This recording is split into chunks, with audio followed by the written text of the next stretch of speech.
Listen, West. I attended Saif Gaddafi's funeral in Tripoli, and what I saw there should make you sleepless.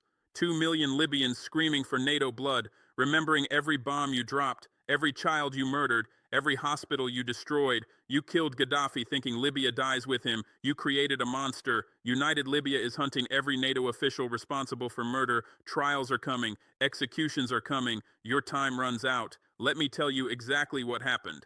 Saif Gaddafi died 2 weeks ago. Natural causes officially. Heart attack. He was 51 years old. Muammar Gaddafi's second son. Imprisoned after his father's murder. Released eventually. Lived quietly. Stayed out of politics mostly. Maintained low profile. But Libyans remembered him. Remembered reform promises. Remembered development plans. News of his death spread rapidly. Within hours, all Libya knew. For everything he represented. For Libya that was. For Libya that could have been. For stolen future. For murdered father. Funeral was scheduled 3 days later. Friday prayers, Islamic tradition, burial in Tripoli, family compound, the same place his father was buried secretly. Government tried limiting attendance, worried about crowds, useless. People came anyway, millions came, overwhelming, unprecedented, largest gathering since revolution that NATO hijacked and destroyed. I attended personally, flew to Tripoli, representing Burkina Faso officially, representing Pan-African solidarity actually, representing African anger at what NATO did to Libya. What West does to any African nation that challenges Western control. Libya was warning. Challenge us and we destroy you. We killed Gaddafi. We can kill anyone. Message was clear. Message worked. African leaders stayed quiet. For years. Until now. New generation refuses that fear. Refuses that compliance. Refuses that colonization.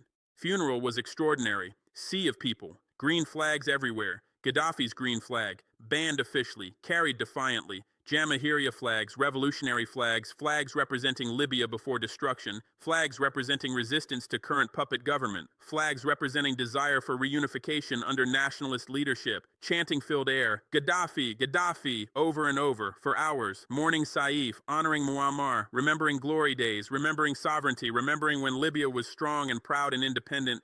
Speeches were powerful, religious leaders, tribal elders, former government officials, all speaking, all praising Gaddafi legacy, all condemning NATO intervention, all calling for unity, all demanding justice. Crowd responded emotionally, crying, shouting, praying. Unity was visible, palpable, east and west. Tribes that fought each other, militias that killed each other, all present, all mourning together, all remembering common enemy, NATO, France, Britain, America, all destroyed Libya together, all Libyans suffered together. Suffering created unity that years of reconciliation talks never achieved. I spoke briefly. Solidarity message. Pan-African message, condemning NATO imperialism, honoring Gaddafi's Pan-African vision, reminding Libyans that Africa stands with them, reminding them that Gaddafi supported African liberation movements, supported African unity, supported African development, gave billions for African projects, planned African currency, planned African satellite, planned African central bank, planned African economic independence,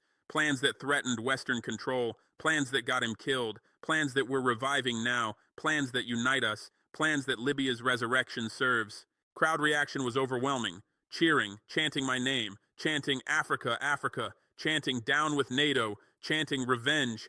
Energy was intense, revolutionary energy, energy I recognize from Burkina Faso, energy that topples governments, energy that transforms nations, energy that challenges empires. Libya has that energy now. Unified energy, directed energy, dangerous energy for Western interests. After funeral, I met tribal leaders privately, representatives from major tribes, Warshida, Warfala, Tarhuna, Zintan, Misrata, all of them, historic meeting. These tribes fought bloody civil wars after Gaddafi fell, killed thousands, destroyed cities. Western intelligence encouraged divisions, armed different sides, prevented unity, kept Libya weak, kept oil contracts favorable, kept migration routes controllable, kept Mediterranean access secure.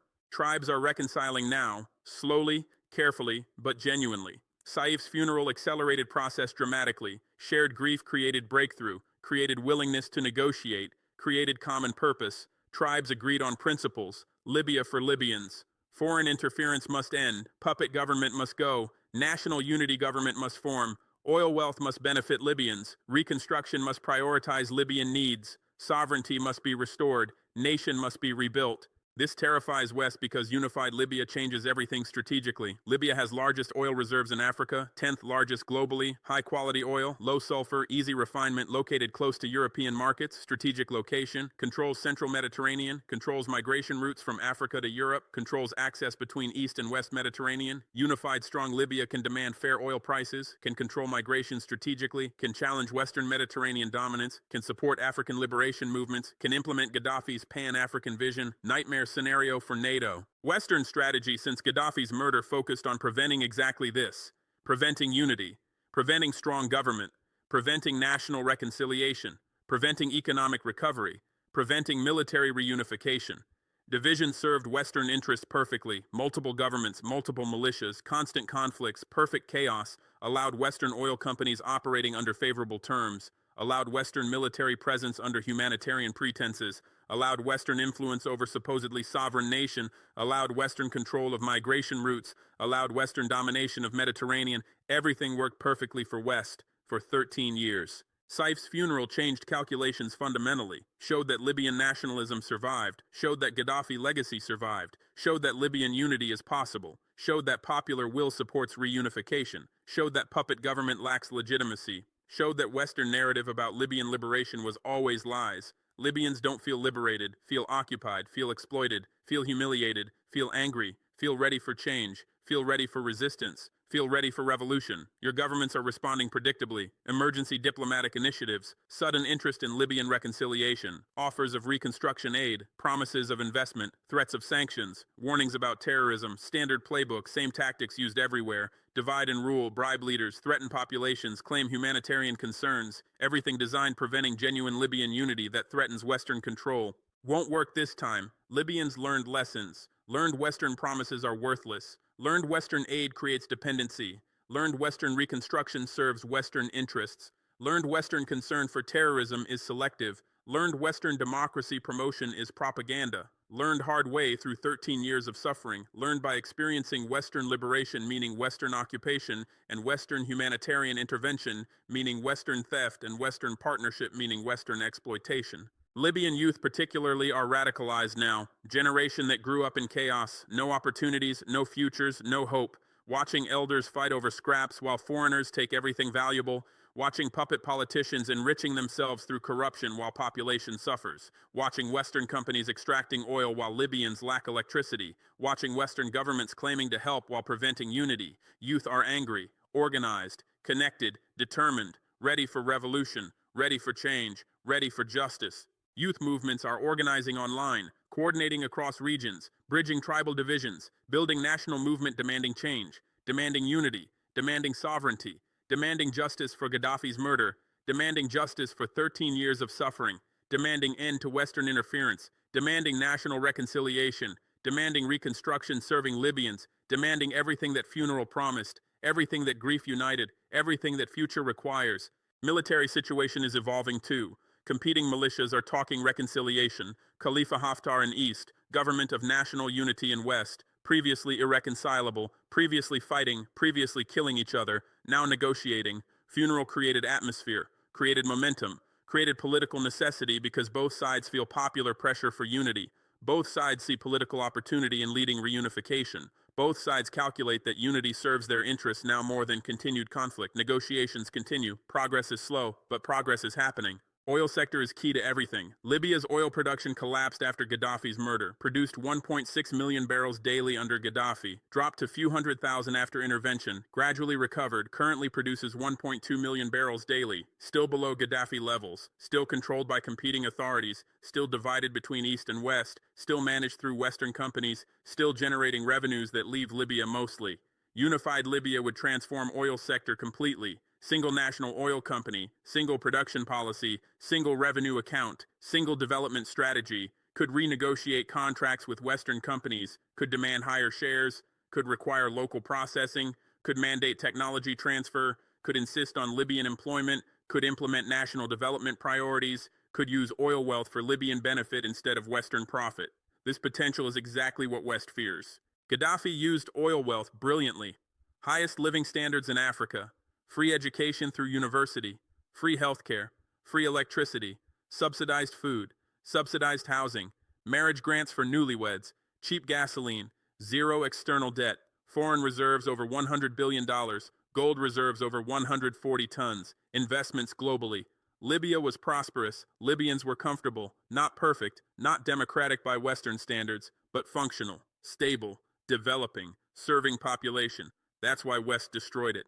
West claims humanitarian intervention was necessary because Gaddafi was killing civilians. Lies. Proven lies. UN investigation found claims were exaggerated. Gaddafi was fighting armed rebellion, rebellion supported by foreign intelligence, rebellion armed by Western weapons, rebellion that included al-Qaeda elements. Gaddafi was defending legitimate government against foreign-backed insurgency.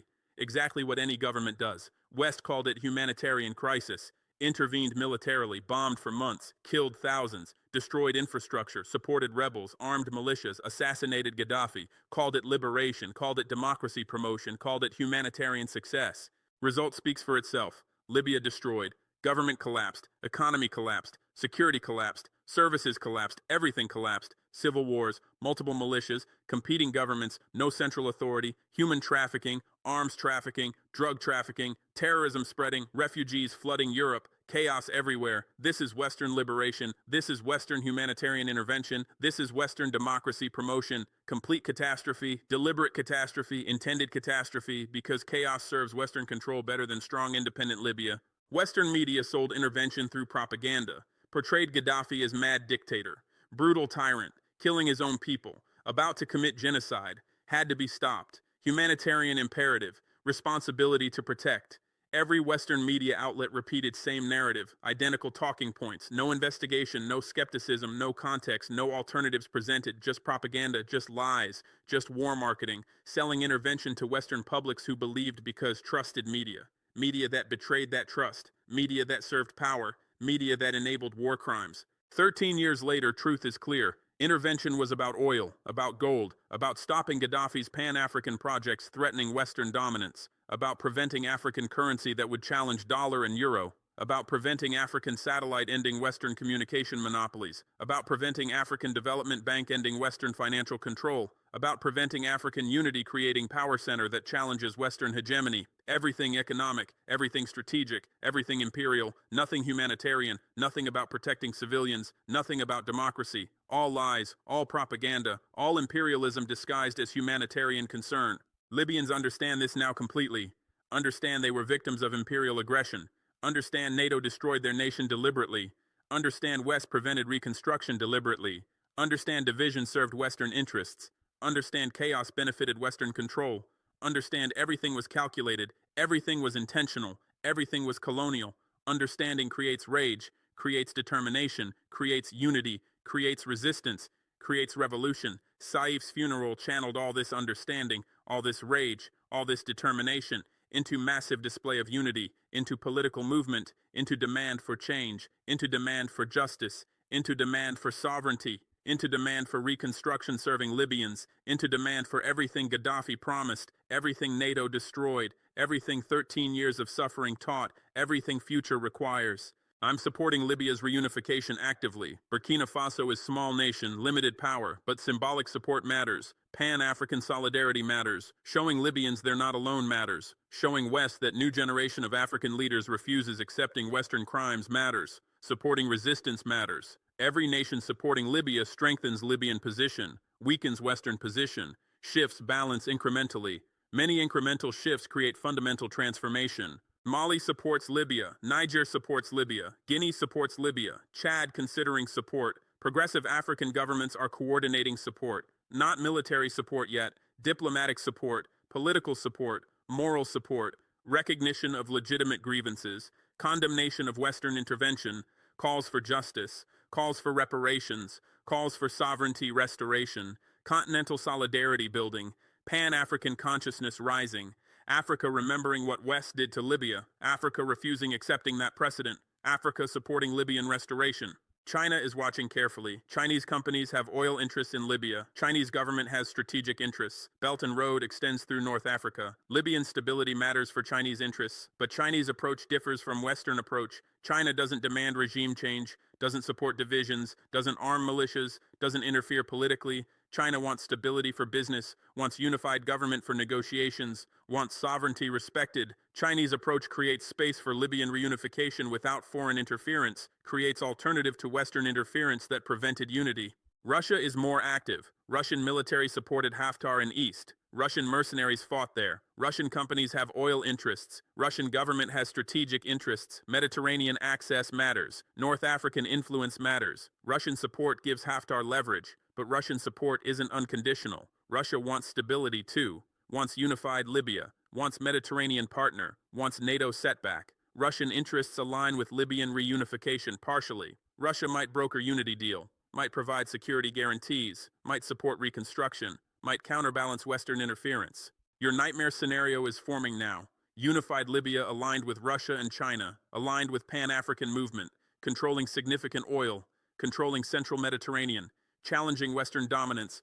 supporting African liberation, implementing Gaddafi's vision posthumously.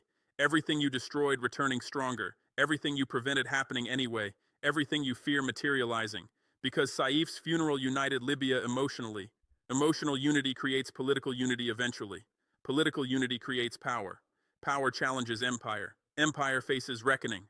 You created this situation through short-term greed overriding long-term strategy. Short-term, you secured cheap Libyan oil, prevented Gaddafi's Pan-African projects, eliminated leader who challenged you. Victory seemed complete. Long-term, you created enormous grievance, created national trauma, created desire for revenge, created conditions for radical nationalism, created Libya that remembers, Libya that resents, Libya that unites against you, Libya that will resist you, Libya that will defeat you eventually. Short-term victory, long-term disaster, typical imperial myopia.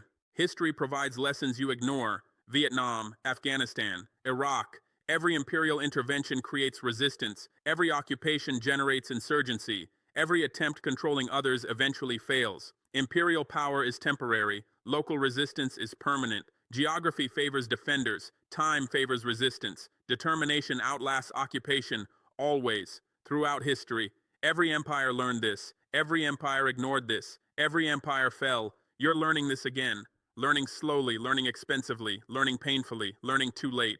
Saif Gaddafi's funeral is beginning not ending, beginning of Libyan reunification, beginning of resistance to Western control, beginning of justice demands, beginning of sovereignty restoration, beginning of Pan-African solidarity, beginning of your Mediterranean nightmare, beginning of everything you feared, everything you tried preventing, everything happening anyway. Watch carefully. Libya rises, NATO retreats, justice comes, history turns, Africa united, empire trembles, funeral becomes resurrection, death becomes revolution, grief becomes power, memory becomes weapon, unity becomes strength. Libya remembers everything. Libya forgives nothing. Libya comes for justice soon. Libyan oil nationalization is inevitable once unity government forms because popular demands require it and because political legitimacy depends on delivering benefits that previous chaos prevented and because economic sovereignty is prerequisite for meaningful political sovereignty that reunified Libya must demonstrate. Current oil contracts were signed during chaos by competing authorities lacking legitimacy and lacking accountability, and serving foreign interests more than Libyan interests through low revenue shares and through long contract durations and through favorable terms that no unified legitimate government would accept if negotiating from strength rather than from weakness and division. Gaddafi's National Oil Corporation was model for resource nationalism in Africa, maintaining majority state ownership and requiring foreign companies partnering as minority partners and keeping substantial revenues in Libya and mandating technology transfer and insisting on Libyan employment and serving national development priorities explicitly. Western intervention destroyed No Sea's unity and effectiveness by creating competing oil authorities in East and West that signed conflicting contracts and competed for foreign favor and operated without coordination and allowed foreign companies exploiting divisions through playing sides against each other, negotiating better terms than unified No Sea would ever accept. Reunified NASI under unity government will review all contracts signed during chaos and will renegotiate comprehensively or will cancel entirely depending on how exploitative terms are and how willing companies are accepting fair terms and how important maintaining relationships is compared to asserting sovereignty absolutely. Major Western oil companies including Eni and Total and BP and others operating in Libya should expect substantial renegotiations demanding higher Libyan shares and shorter contract durations and mandatory local processing investments and technology transfer requirements and Libyan employment quotas and environmental rehabilitation obligations and community benefit sharing and transparent accounting preventing profit shifting and transfer pricing that reduces stated profits avoiding fair taxation.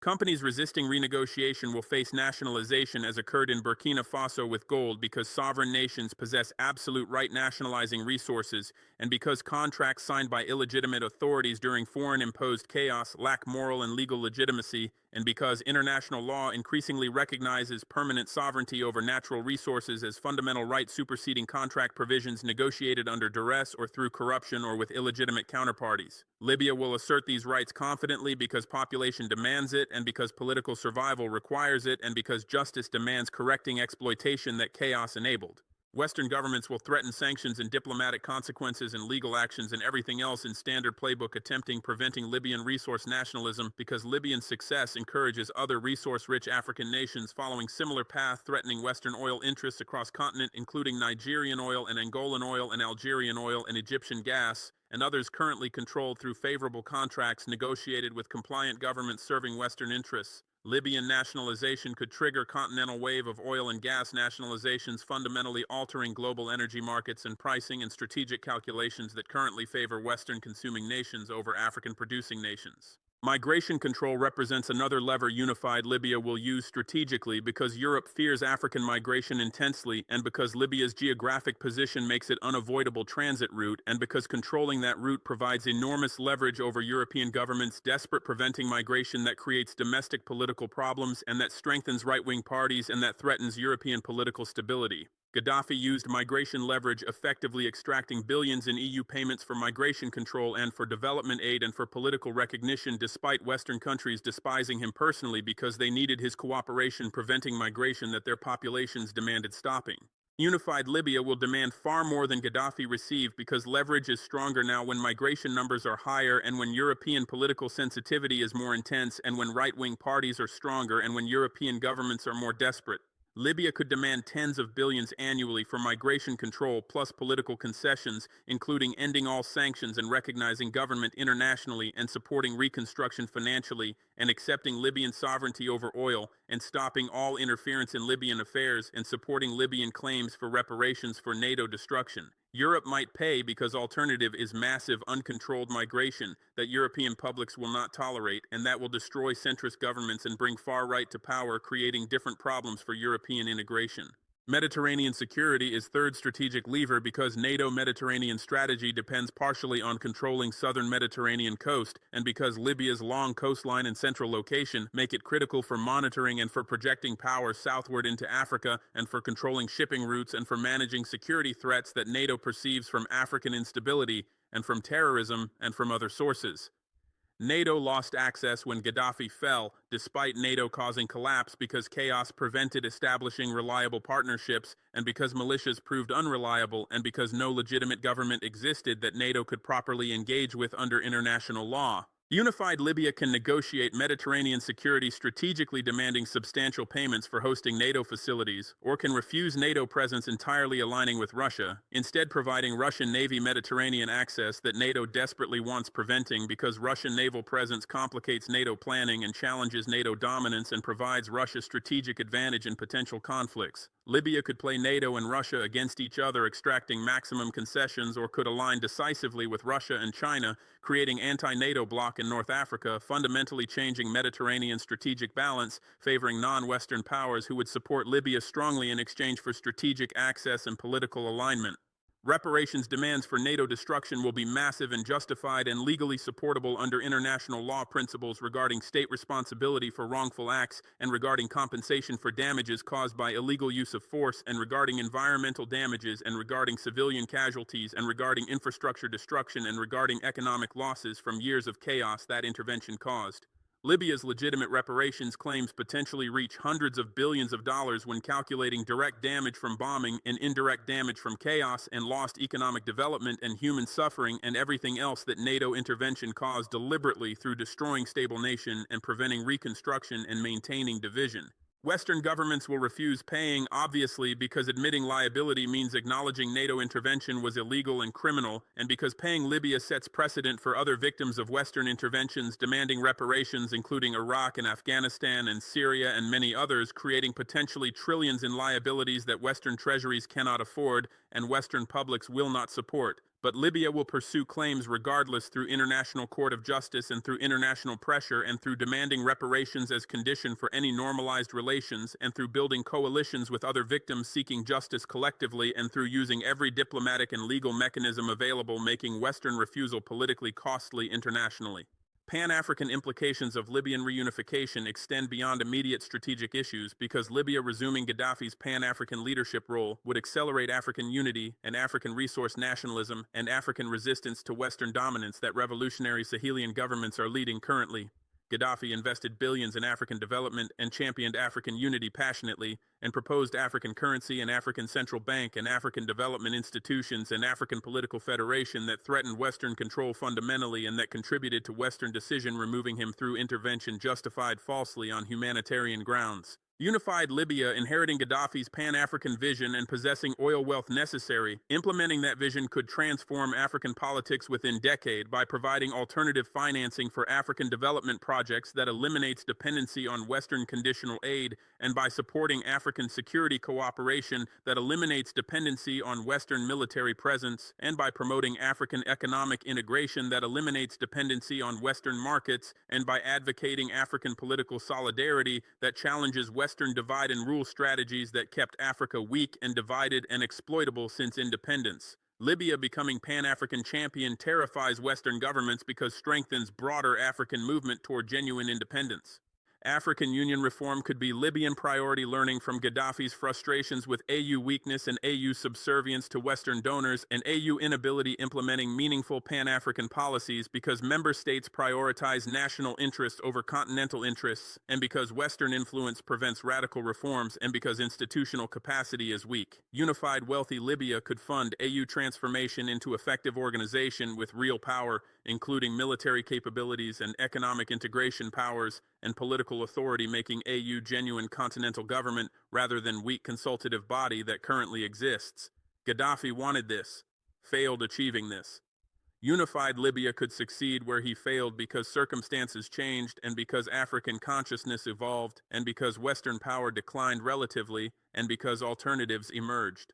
Chinese Belt and Road integration could make Libya a crucial node connecting Africa to Europe and Asia because Libya's Mediterranean ports and African depth provide strategic connection point and because Chinese infrastructure investments could develop this potential and because unified stable Libya is necessary prerequisite for reliable infrastructure and trade routes. Libya joining BRI fully would bring substantial Chinese investment in ports and roads and railways and telecommunications and energy and manufacturing, creating development momentum and employment and economic diversification beyond oil dependency that Libya desperately needs. Chinese involvement also provides political protection against Western interference because China defends BRI participants from Western pressure and because Chinese economic interests create Chinese political commitment to Libyan stability and sovereignty.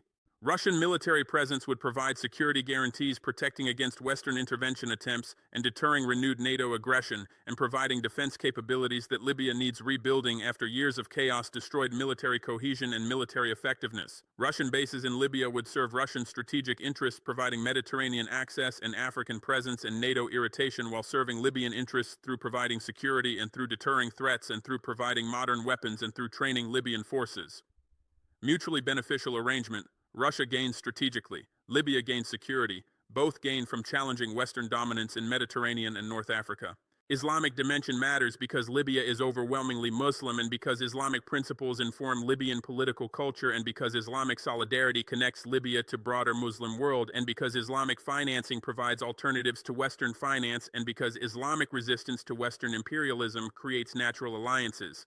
Gaddafi appealed to Islamic identity while maintaining relatively secular government balancing religious and modern governance. Unified Libya will likely emphasize Islamic identity more strongly, learning from chaos that secularism wasn't sufficient unifying force and learning from regional context where Islamic movements are politically relevant and learning from necessity of mobilizing popular support through cultural and religious appeals that resonate deeply. Turkey is natural partner given shared Islamic identity and given Turkish regional influence and given Turkish desire, expanding influence in Africa and Middle East and Mediterranean and given Turkish rivalry with France and with Greece and with other European powers, making Turkish interests align partially with Libyan interests in challenging Western Mediterranean dominance. Turkish military technology and Turkish construction capacity and Turkish trade relationships and Turkish political support could all benefit Libyan reconstruction. while Libyan cooperation serves Turkish regional strategy and Turkish energy security and Turkish geopolitical positioning.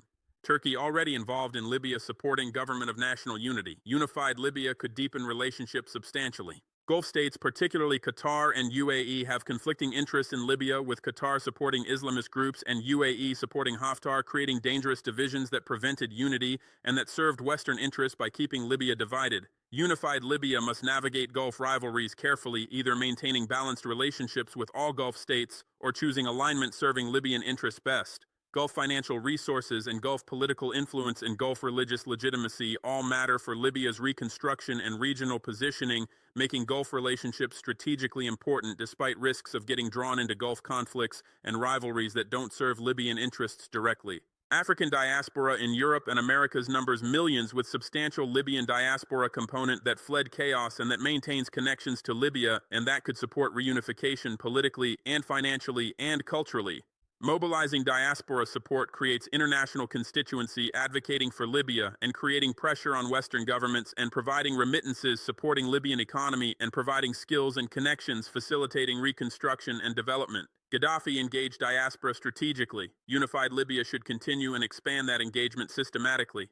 Youth bulge in Libya, as throughout Africa, creates enormous challenge and enormous opportunity because youth need employment and education and futures, or they become instability source through crime or extremism or migration, but because engaged productive youth become development drivers through energy and innovation and entrepreneurship.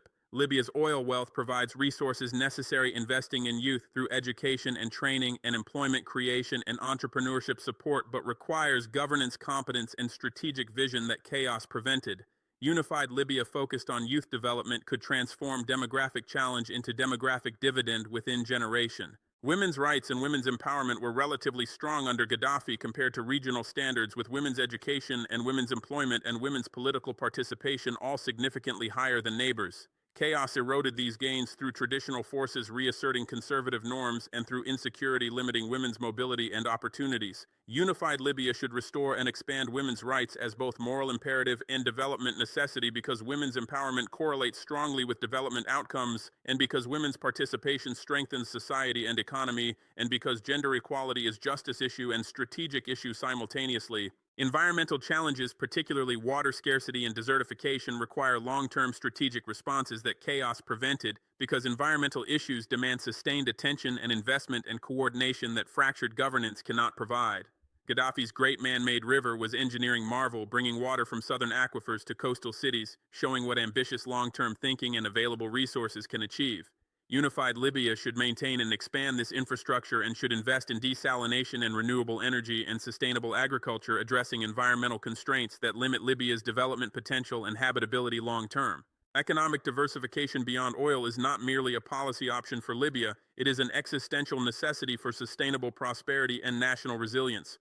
The imperative for diversification rests on multiple interconnected pillars, each reinforcing the urgency of breaking free from mono-resource dependency that has characterized Libya's economy since the discovery of oil in the late 1950s. Oil is finite. This simple geological reality underpins the entire argument for diversification. Libya's proven oil reserves, while substantial by regional standards, are exhaustible resources that will eventually deplete. Current extraction rates, combined with declining discovery of new fields, mean that future generations of Libyans cannot rely on hydrocarbon wealth as the foundation of national prosperity. The window for using oil revenues to build alternative economic structures is closing, and every year spent in conflict and chaos represents a lost opportunity to invest petrodollars in sustainable alternatives that will outlast the oil itself. Oil prices fluctuate dramatically, creating cyclical boom and bust patterns that destabilize government budgets, disrupt long-term planning, and generate social instability when commodity prices collapse. The global oil market is notoriously volatile, subject to geopolitical shocks, technological disruptions, supply gluts, demand shifts, and speculative trading that bear no relationship to Libya's domestic needs or priorities. A national economy tethered entirely to oil revenues becomes a hostage to forces completely beyond its control. Decisions made in Riyadh, Moscow, Washington, or Beijing about production levels, sanctions regimes, strategic reserves, or climate policies can devastate Libya's fiscal position overnight. This structural vulnerability makes coherent governance nearly impossible, as governments cannot reliably predict revenues even a single fiscal year in advance, let alone plan multi-decade infrastructure investments or social programs. Oil dependency creates profound economic vulnerability that extends far beyond price volatility.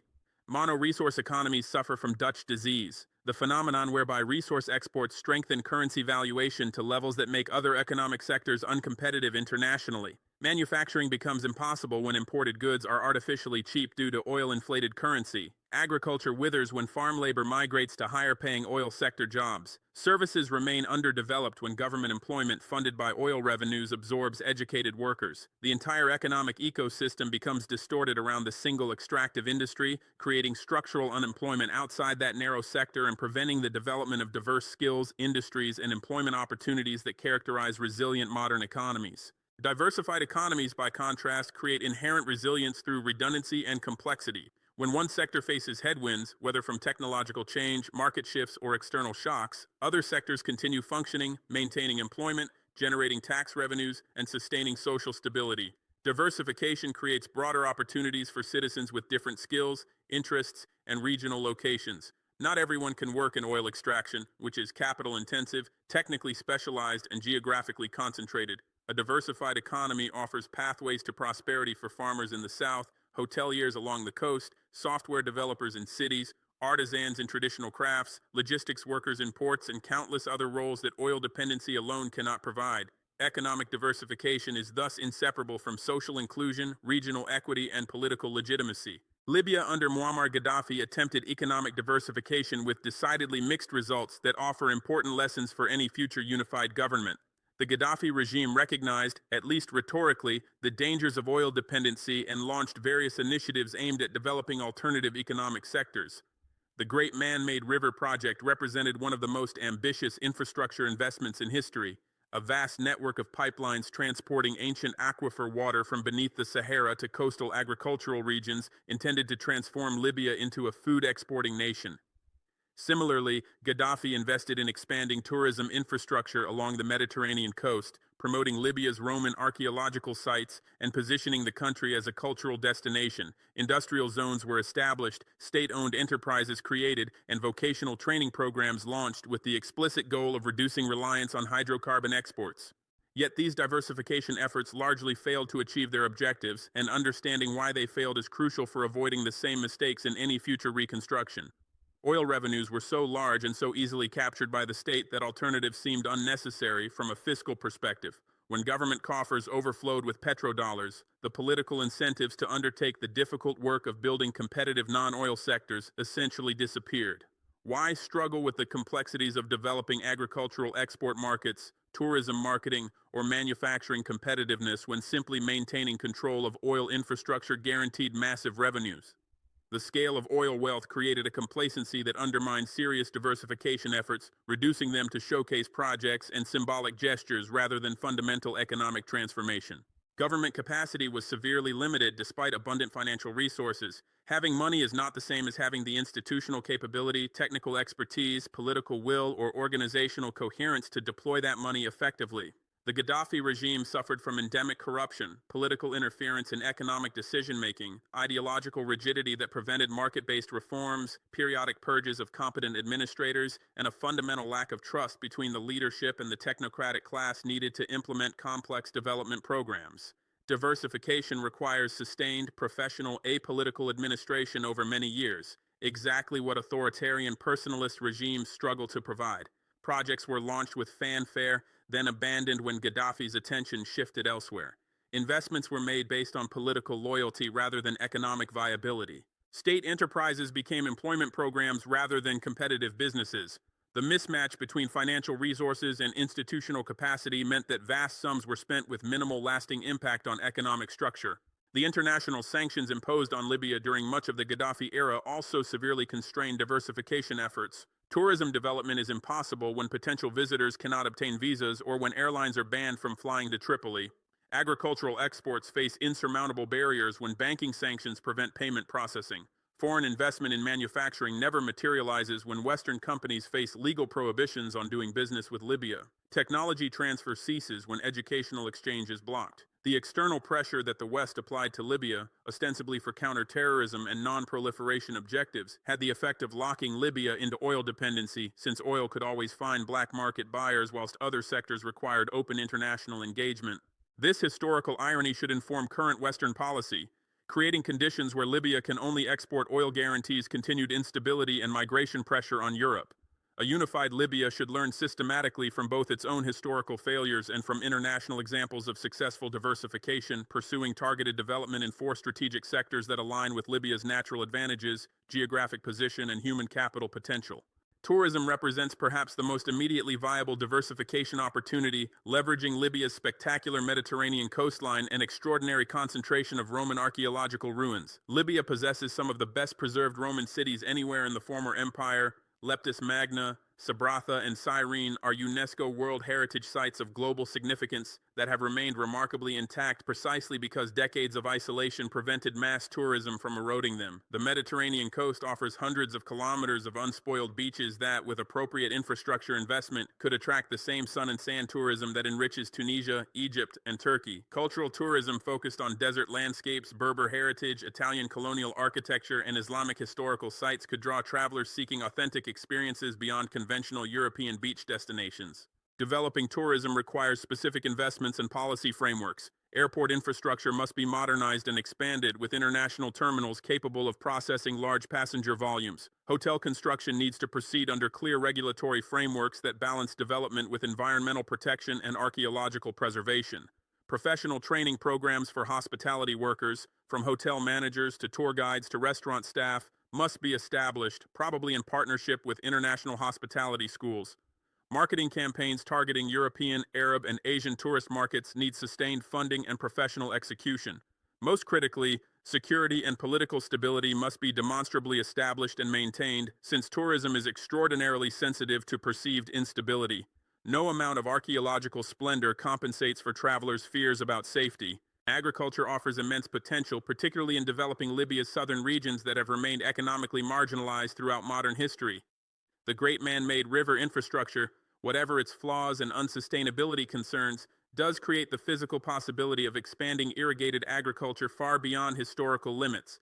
Southern Libya's climatic conditions, whilst challenging, are similar to regions in Israel, California, and Australia, where sophisticated drip irrigation, greenhouse technology, and high-value crop selection have created thriving agricultural export industries. Libya could develop specialized production of dates, olives, and citrus fruits for European and Gulf markets. Greenhouse tomato and vegetable production could serve both domestic consumption and export markets. Desert aquaculture, raising fish and shrimp in controlled environments, represents a high-value option that other water-scarce countries have successfully developed. Agricultural development serves multiple policy objectives beyond economic diversification. It creates employment in currently underdeveloped southern regions, reducing regional inequality and the grievances that fuel political fragmentation. It enhances food security by reducing import dependency. Currently, Libya imports roughly 75% of food consumed domestically, creating vulnerability to supply disruptions and price shocks.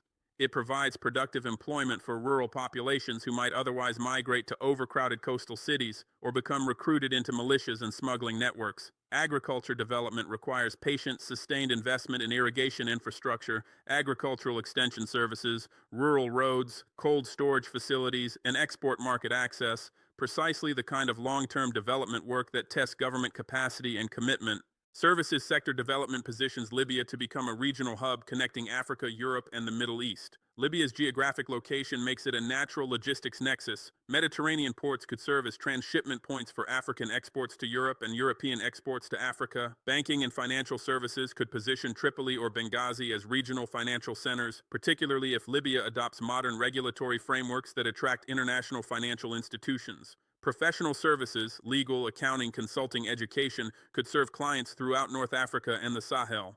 Medical services already draw patients from across the region. Expanding healthcare infrastructure could position Libya as a medical tourism destination for specialized treatments. Developing a competitive services sector requires investments in human capital and institutional frameworks that differ fundamentally from resource extraction. Education systems must produce graduates with languages, technical skills, and professional knowledge competitive with counterparts in Cairo, Dubai, or Istanbul. Regulatory environments must be transparent, predictable, and aligned with international standards in areas like banking supervision, professional licensing, and contract enforcement. Physical infrastructure, airports, ports, telecommunications networks, commercial real estate must meet international standards. Most challenging services sector development requires Libya to integrate into global networks of trade, investment, and professional exchange, requiring diplomatic normalization, treaty obligations, and openness to foreign participation that authoritarian oil states typically resist. Technology and digital economy investments represent the highest risk but potentially highest return diversification strategy. Libya's young, educated population includes many with technical aptitude and entrepreneurial ambition. The digital economy offers unique advantages for a country seeking to overcome geographic constraints. Software and digital services can be exported globally with minimal physical infrastructure. A Libyan software developer can sell applications worldwide from Tripoli just as easily as from Tel Aviv or Bangalore, provided reliable internet access and access to international payment systems exist. Digital platforms can address domestic challenges, e-government services, telemedicine, distance education, financial technology, whilst building technical capacity that eventually supports export-oriented industries. Technology sector development demands specific policy frameworks and investments. Education systems must be transformed to emphasize science, technology, engineering, and mathematics, STEM education from primary school through university. University programs need to be modernized and aligned with global technology industry standards, probably requiring partnerships with leading international technical universities. Incubators, accelerators, and venture capital funds must be established to support technology startups, with risk capital available to entrepreneurs who inevitably experience failures before achieving success. Telecommunications infrastructure requires massive investment to provide reliable, high-speed internet access nationwide. The digital divide between connected urban elites and disconnected rural populations must be bridged. Most critically, the technology sector requires openness to global flows of information, collaboration, and investment that authoritarian governments typically find threatening.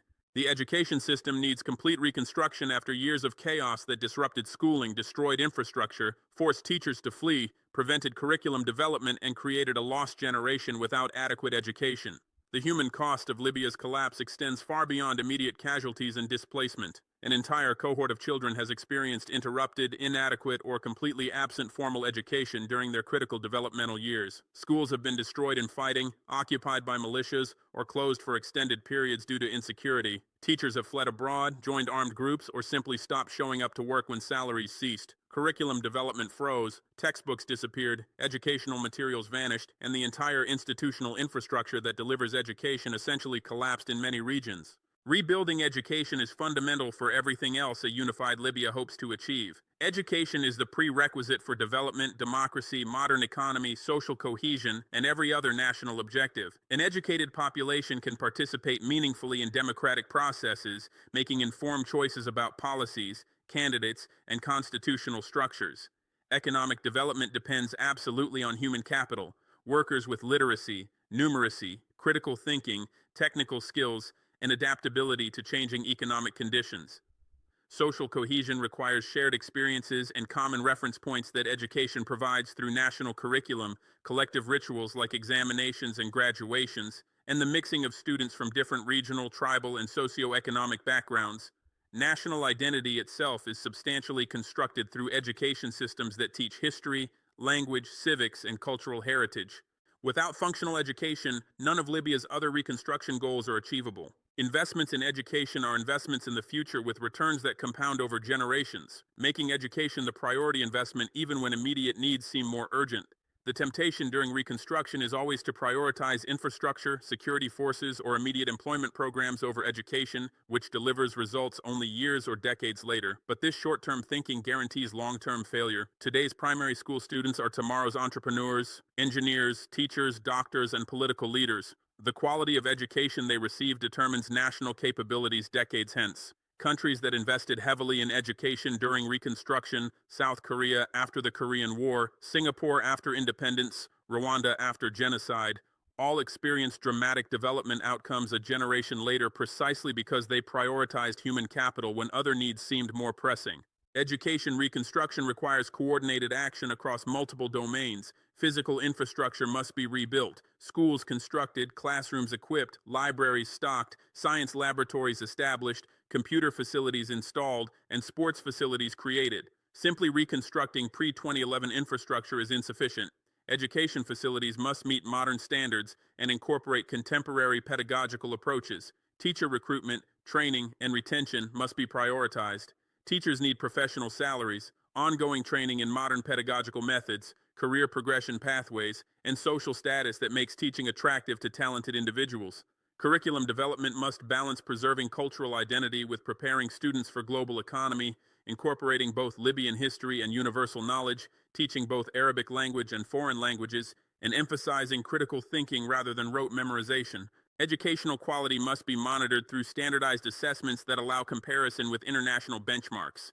Libya should participate in international assessments like PISA, Program for International Student Assessment, to understand where its students stand relative to global peers and identify areas requiring improvement. University education requires similar reconstruction, rebuilding facilities, recruiting qualified faculty, modernizing curriculum, establishing research capacity, and creating linkages with international academic institutions. Technical and vocational education pathways must be developed in parallel with academic tracks, providing options for students whose talents and interests lie in skilled trades, technical fields, or applied sciences rather than university-bound academic study. The healthcare system similarly needs comprehensive reconstruction because health is simultaneously a human right, an economic asset, a source of political legitimacy, and a practical investment that prevents more expensive interventions later. Libya had a reasonably good healthcare system under Gaddafi, not world-class, but functional and accessible to most citizens, providing basic care that prevented major public health crises. The chaos following 2011 destroyed much of this infrastructure. Hospitals were damaged in fighting, medical equipment was looted, pharmaceutical supply chains collapsed, healthcare workers fled abroad, specialized services ceased functioning, and entire regions found themselves without access to even basic medical care. Health is a fundamental human right recognized in international law and in the ethical frameworks of all major religious and philosophical traditions. A government that cannot or will not provide health care to its population lacks moral legitimacy regardless of its other achievements. Healthcare access builds political legitimacy by demonstrating that government cares about citizens' welfare and can deliver tangible improvements in daily life. Few government services are more directly experienced or more immediately appreciated than healthcare. Successful treatment of illness or successful childbirth creates powerful emotional bonds between citizens and state institutions. Beyond moral imperatives, healthcare investments are economically rational because healthy populations are productive populations. Illness, disability, and premature death represent massive economic losses in terms of lost labor, reduced productivity, caregiver burdens, and foregone economic contributions. Preventive healthcare that keeps populations healthy costs far less than treating advanced diseases that result from neglected prevention. Childhood vaccination programs cost pennies per dose but prevent diseases that require expensive treatments and cause permanent disabilities. Prenatal care and safe childbirth services prevent maternal and infant mortality whilst costing far less than neonatal intensive care for premature or endangered infants. Chronic disease management, diabetes, hypertension, asthma, through primary care and medication prevents expensive emergency treatments, hospitalizations, and complications. Libya can rebuild and exceed its previous healthcare standards by using oil wealth wisely, incorporating modern medical knowledge, and establishing international partnerships. Modern medicine has advanced dramatically even since 2011. New treatments, diagnostic technologies, surgical techniques, pharmaceutical interventions, and public health approaches that weren't available to Gaddafi-era Libya can now be incorporated from inception. Libya has financial resources that many countries lack. Oil revenues, if properly managed and directed, can fund healthcare infrastructure and services that poorer countries cannot afford. International partnerships can accelerate reconstruction. Libyan doctors can train abroad in specialties unavailable domestically. Foreign medical institutions can establish teaching hospitals in Libya. Pharmaceutical companies can be incentivized to ensure reliable supply chains. And international health organizations can provide technical assistance in public health program design.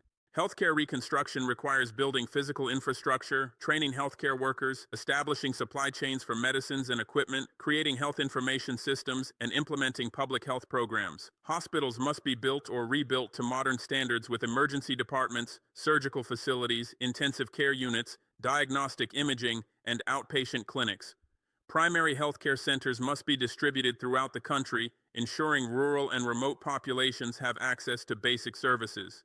Specialized facilities for cancer treatment, cardiac care, orthopedics, and other complex conditions must be established so citizens don't need to travel abroad for advanced care. Healthcare worker training represents perhaps the most critical constraint. Doctors require many years of training. Medical school, residency, specialization, meaning shortages cannot be addressed quickly. Nurses, paramedics, laboratory technicians, pharmacists, physiotherapists, and other healthcare professionals similarly require extensive training. Libya must dramatically expand healthcare education capacity while simultaneously recruiting Libyan healthcare professionals currently working abroad to return home. Competitive salaries, modern working conditions, professional development opportunities, and security guarantees are necessary to attract talented individuals into healthcare careers and retain them once trained. Pharmaceutical supply chains must be reconstructed and secured through long-term contracts with reliable manufacturers and distributors. Libya cannot afford domestic pharmaceutical manufacturing for most medications. The global pharmaceutical industry operates at scales that make small market production economically unviable, but can ensure reliable access through professional procurement systems, strategic stockpiling, and relationships with multiple suppliers. Medical equipment requires similar attention. Modern diagnostic and treatment technologies must be procured, healthcare workers must be trained to use them, and maintenance contracts must ensure they continue functioning. Your Mediterranean control depends fundamentally on a divided, weak Libya. The chaos creates opportunities for external manipulation that unity would eliminate. A unified, strong Libya challenges Western Mediterranean dominance by asserting sovereignty, aligning potentially with rivals, controlling strategic choke points, influencing African stability, managing migration flows, and exercising every other capability that Libya's geographic position, oil wealth, and political unity would enable. The Mediterranean Sea is not merely a geographic feature, it is perhaps the most geostrategically significant body of water in human history, connecting three continents, serving as the nexus of global trade routes, and functioning as the maritime boundary between the global north and global south. Western control of Mediterranean sea lanes, ports, and littoral states has underpinned European and American strategic dominance for generations. NATO naval forces patrol Mediterranean waters with the assumption that the southern shore will remain fragmented, weak, and unable to challenge northern dominance. Libya's long central Mediterranean coastline makes it absolutely critical to this strategic architecture. A hostile or even simply independent Libya fundamentally disrupts Western Mediterranean hegemony. A unified Libya would assert sovereignty over its territorial waters and exclusive economic zone in ways that weak, divided Libya cannot.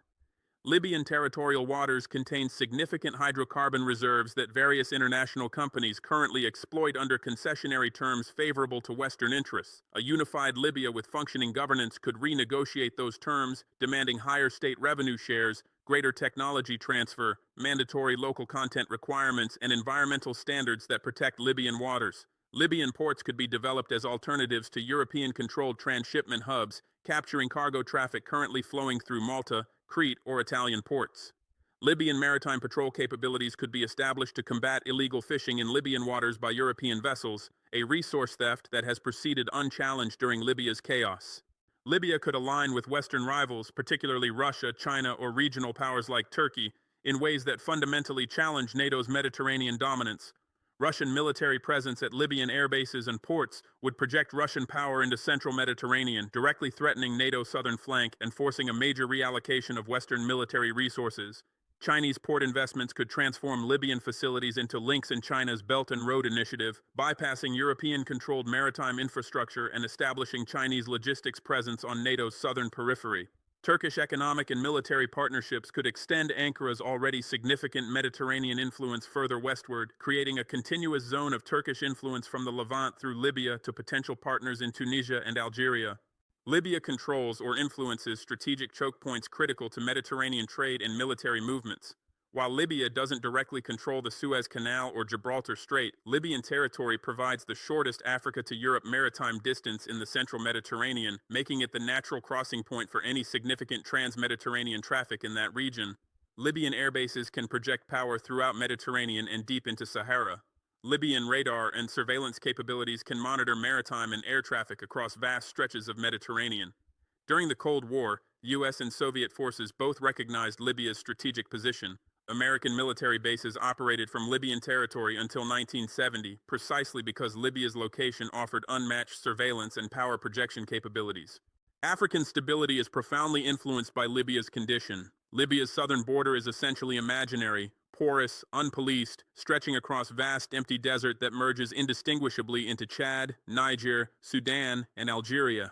What happens in Libya's southern borderlands directly impacts stability throughout Sahel region. Arms flowing from Libya's unsecured weapons depots have fueled conflicts from Mali to Nigeria to Sudan. Fighters trained and equipped in Libya have joined militant groups throughout region. Conversely, instability in Sahel regularly spills into Libya. Chadian rebels use Libyan territory as rear base. Sudanese militias recruit in Libyan camps. Nigerian militants transit through Libya toward Mediterranean. A stable, unified Libya with capability to police its southern borders would significantly enhance regional stability by interdicting these flows. A weak, divided Libya guarantees continued regional chaos that generates refugee flows, terrorism threats, and instability that European states then spend billions attempting to contain.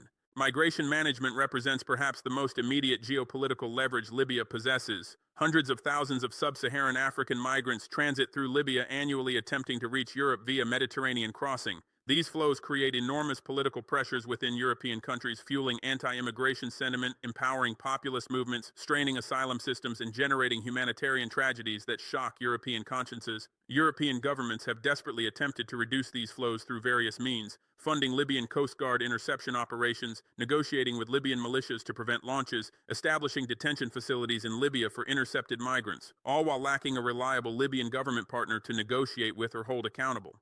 A unified Libyan government would possess enormous leverage over European governments through migration policy alone. Libya could choose to facilitate or impede migrant flows based on its interests in other policy domains. European recognition of Libyan sovereignty claims, debt relief, trade access, investment flows, diplomatic support, or any number of other objectives could be pursued through explicit or implicit linkage to migration cooperation. This is not theoretical. Turkey has successfully leveraged migration flows through its territory to extract concessions from European Union, demonstrating that migration management is a potent geopolitical instrument. Libya's geographic position makes it even more central to Mediterranean migration patterns than Turkey. Saif al-Islam Gaddafi's funeral demonstrated that national unity remains possible despite years of fragmentation. The massive turnout, the emotional intensity, the participation of representatives from across Libya's geographic and political spectrum, and the peaceful conduct of a gathering that could easily have become a flashpoint all showed that ordinary Libyans hunger for national unity and are capable of achieving it when given opportunity. Popular will supports unity. Poll after poll shows that ordinary Libyans across all regions prioritize security, services, and national cohesion over continued militia rule or foreign interference. Political momentum is building toward unity as various factions recognize that continued division serves only external interests while Libyans continue suffering. Your nightmare scenario from Western perspective approaches inexorably. Your control over Libya is slipping as your capacity to maintain permanent chaos decreases and as alternative power centers, Russia, China, Turkey, regional powers, offer Libyans different partnership models. Your Mediterranean empire retreats incrementally as each year more challenges emerge to the unipolarity you enjoyed briefly after Soviet collapse. Libya rises from the ashes of your interventions, learning from its suffering, building unity from shared grievance, and reconstructing state capacity with or without your approval.